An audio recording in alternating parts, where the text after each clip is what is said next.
በዓለም ላይ ላለው እጅግ አደገኛ ተልዕኮ የመጨረሻው ጥሪ ቢደርሶ ምን ያደርጋሉ? በጸጥታ ውስጥ ሆነው ማንም የማያውቀውን ግን የብዙዎችን እድል የሚወስን ውሳኔ። እነዚህ ኃይሎች በሌሊት ይነሳሉ።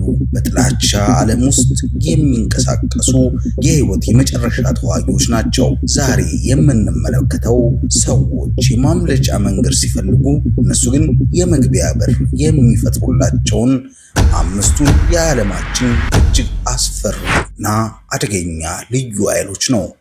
አምስተኛ ደረጃን የሚይዘው የሩሲያው ስፔስናዝ።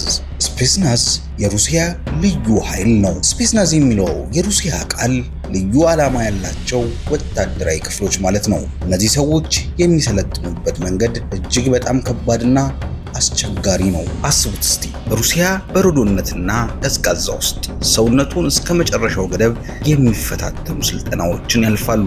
የዚህ ክፍል አባላት የብረት ጥንካሬ አላቸው። ስፔስናዝ በጣም አስፈሪ የሚያደርጋቸው አንዱ ምክንያት የሚጠቀሙት ባህላዊ የሩሲያ ውጊያ ዘዴ ነው። በተለይ ሲስተማ የተባለው የትግል ስልታቸው ዓለም አቀፍ እውቅና ያገኘ ሲሆን ባዶ እጅ የመዋጋት ችሎታቸው እርግጥም አደገኛ ያደርጋቸዋል። የትኛውም ቦታ ይሁን ደን፣ በረዶ ወይም የከተማ ጦርነት ስፔስናዝን ተልዕኮውን ለመፈጸም የሰለጠነ ነው። ያለ ርኅራኄና በብቃት የሚንቀሳቀሱ ኃይሎች ናቸው። በአራተኛ ደረጃ የሚጠቀሰው ደግሞ የዩናይትድ ስቴትስ ኦፍ አሜሪካ ዴልታ ፎርስ ነው።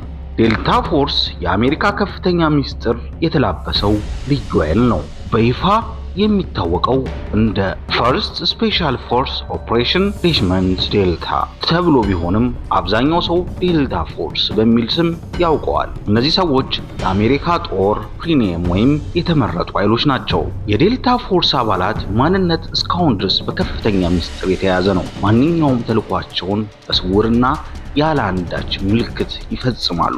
አባላቱ የሚመለመሉት ከአሜሪካ ጦር ውስጥ በጣም ልምድ ካላቸውና ከቀሩት ልዩ ኃይሎች ብቃታቸው ካረጋገጡ ወታደሮች መካከል ነው። እነዚህ ኃይሎች የተፈጠሩት በዓለም ዙሪያ ያሉ እጅግ አደገኛና ውስብስብ የሽብር ስጋቶችን ለመቋቋም ነው። የትኛውም ቦታ ላይ ሆነው ታጋቾችን ነፃ ማውጣት ወይም የሽብር መሪዎችን መያዝ ዋናው ስራቸው ነው።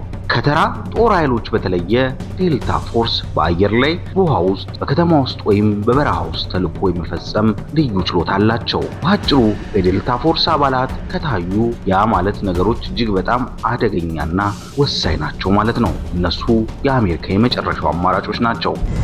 ሶስተኛው ደረጃ ላይ ያለው ዩናይትድ ኪንግደም ኤስኤኤስ ነው።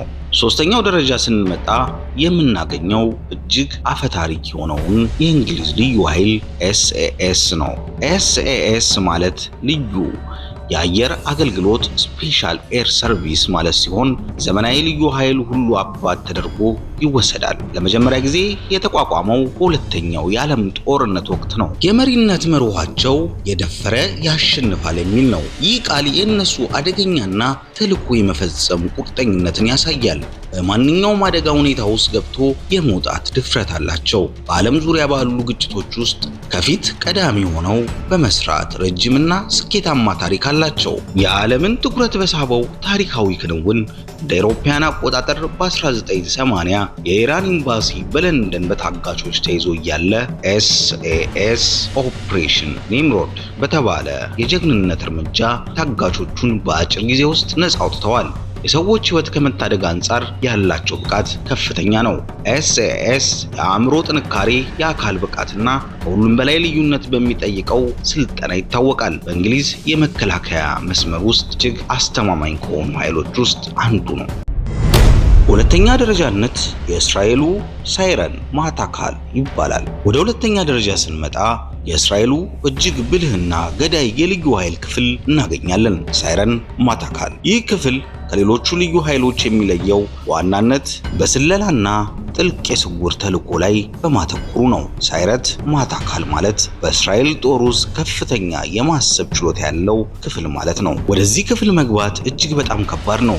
የሚፈተኑት አካላዊ ጥንካሬ ብቻ ሳይሆን የአእምሮ ብቃትና ፈጣን የማሰብ ችሎታ ነው። አባላቱ ተልዕኮውን በሚፈጽሙበት ጊዜ በከፍተኛ ጫና ውስጥ በፍጥነት በትክክል የመወሰን ችሎታ ሊኖራቸው ይገባል። ዓለም አቀፍ ዝና ያተረፈው እንደ አውሮፓውያን አቆጣጠር በ1976 በተካሄደው ኦፕሬሽን ኢንቴቤ ምክንያት ነው። በዩጋንዳ ርቀው በሚገኘው አውሮፕላን ማረፊያ በታጋቾች የተያዙ አውሮፕላንን ለመታደግ ከ1000 ኪሎ ሜትሮች በላይ በስውር ተጉዘው የተሳካ ተልዕኮ አከናውነዋል። ይህ በዓለማችን የልዩ ኃይሎች ታሪክ ውስጥ እንደ ተአምራዊ ስኬት ይቆጠራል። አባላቱ በጠላት ግዛት ውስጥ ገብተው መረጃዎችን ሰብስበው ተልዕኳቸውን አከናውነው እንደምንም ነገር እንዳልተከሰተ የመጥፋት ችሎታቸው ልዩ ያደርጋቸዋል። ሳይሬት ማታከል ማለት እጅግ በጣም ጥሩ የሆኑ የጦር ብቃት ከከፍተኛ የስለላ ችሎታ ጋር ማጣመር ማለት ነው።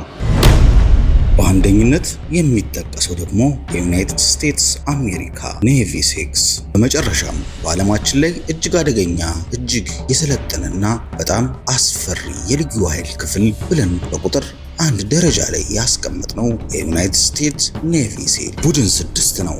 ኔቪ ሴል በሶስት ቦታዎች የመስራት ችሎታዎች ያሳያል፣ በባህር አየርና መሬት ላይ። ቡድን 6 ደግሞ ከሴል ውስጥ የተመረጡ እጅግ የላቁና ለሀገራዊ ልዩ ስጋቶች ብቻ የሚሰሩ ናቸው። ወደዚህ ክፍል የሚገቡ ከቀሩት የኔቪ ሴል ቡድኖች ውስጥ በብቃታቸው በልምዳቸው የተፈተኑ ብቻ ናቸው። የስልጠና ደረጃቸው ከባድና በአስቸጋሪ ሁኔታዎች ውስጥ ማለፍን ይጠይቃል። ቡድን 6 ሁልጊዜም በዓለም ላይ ያሉ እጅግ ዘመናዊና እጅግ ውጤታማ የጦር መሳሪያዎችና ቴክኖሎጂዎችን ይጠቀማሉ። እነዚህ ቡድን 6ቶች የሚታወቁበት የቢንላደን ተልዕኮ የዚህን ክፍል አቅም በዓለም ፊት ያረጋገጠው ታሪካዊው ክንውን እንደ አውሮፓውያን አቆጣጠር በ2011 ኦሳማ ቢንላደንን በፓኪስታን ተደብቆ እያለ ከቀጥተኛ የጦር ኃይል ጋር ሳይተባበሩ በስውር ገብተው ተልዕኮውን በተሳካ ሁኔታ መፈጸማቸው ነው። ይህ እርምጃ የቡድኑ ከፍተኛ የአደጋ ሥራ የመፈጸም ችሎታና ብቃት በዓለም ላይ ካሉ ሁሉ በላይ አስቀምጧቸዋል። ውድ ተመልካቾቻችን እንግዲህ ዓለምን ከጥላቻና ከአደጋ የሚጠብቁ 5ቱ እጅግ አደገኛና አስፈሪ ልዩ ኃይሎች እነዚህ ናቸው። እነዚህ ወታደሮች ሰላምን ከጦርነት፣ ብርሃንን ከጨለማ የሚለዩ የመጨረሻዎቹ መስመሮች ናቸው።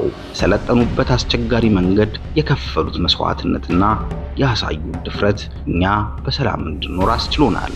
ጥያቄ ለእናንተ፣ ከነዚህ ዝርዝር ውስጥ ከሁሉም በላይ ያስደነቃችሁ የየትኛው ልዩ ኃይል ነው? ወይስ በዚህ ዝርዝር ውስጥ መካተት ነበረበት የምትሉት ሌላ ልዩ ክፍል ካለ የእርሶ አስተያየት ከስር ባለው ኮሜንት ላይ ጻፉልን። ቪዲዮውን ከወደዳችሁትኝ ለሌሎች እንዲደርስ ላይክ ማድረጉን፣ ሼር ማድረጉን እንዳትረሱ።